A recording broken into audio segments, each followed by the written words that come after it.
Welcome back. Let's talk about loops. What are loops in programming? Well, it's oftentimes necessary to do something more than once in our computer programs.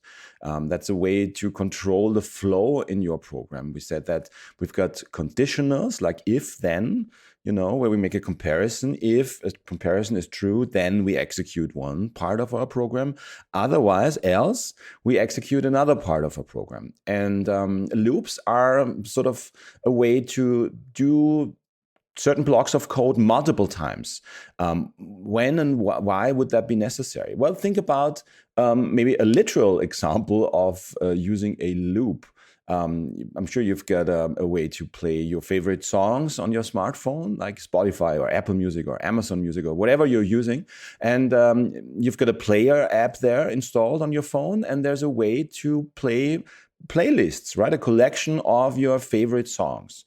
And you could argue that, well, the function to play a song is always the same, but you want to do that multiple times. You want to execute that function, play song, for the first song in your playlist, and then for your second song, and then for your third song, and so on, until you're done with your playlist, right? So playing a song one after another is a certain type of loop that you can enable in your music player app. And actually, there's one more additional thing to use a loop there. Maybe you've got a loop mode where you can loop a specific song multiple times forever until you hit stop. So that's another part of another way to use loops. Or as an example for using loops is to do a specific thing multiple times. And there's a distinction between the two of them, actually. In the first example of playing your playlist, you play each song exactly once, and you know you've got 20 songs in your playlist, so you know that you have this play song loop executing, well, 20 times, right? Once for each element on that playlist. In the second example of playing a single song indefinitely until you hit stop, you don't really know how often the song is going to be played beforehand until, well, the user of your player app or you actually play the song, and then after the 22nd time grow tired of it and hit stop, right? So there's a distinction between the first hand. In the first example, we know how often loop will be executed. In the second example, we don't know it beforehand. What are other examples for loops? Well, probably anytime you enter a password somewhere. Usually when you enter the password not correctly, the computer asks you, hey, password is wrong. Do it again, right? Repeat it. I give you the chance to correct your error, user here. Try it again, right? And usually you can't really do that indefinitely. After a couple of tries, you get locked out of the system for good reason, of course. But in principle, the idea is the same. We've got a loop there. The loop body, the execution that's being done multiple times is actually getting the user to enter a password, to enter a PIN. And until that PIN code is correct, until the condition is true, we're going to loop and we're going to keep asking the user for the password. Okay.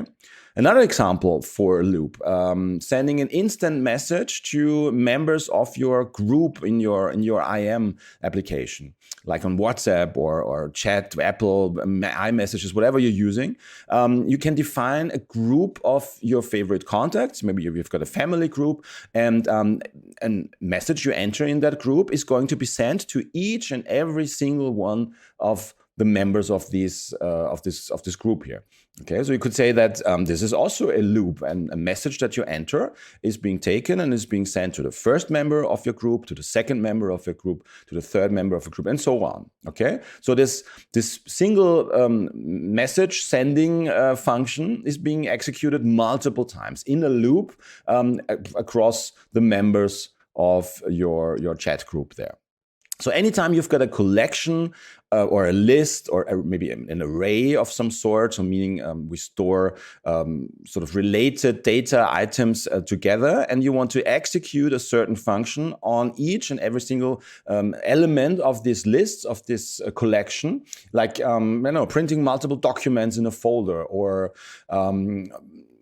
printing a single document multiple times. Anytime you have that, we talk about loops, and we've got a way to execute certain parts, certain block of code in your program multiple times.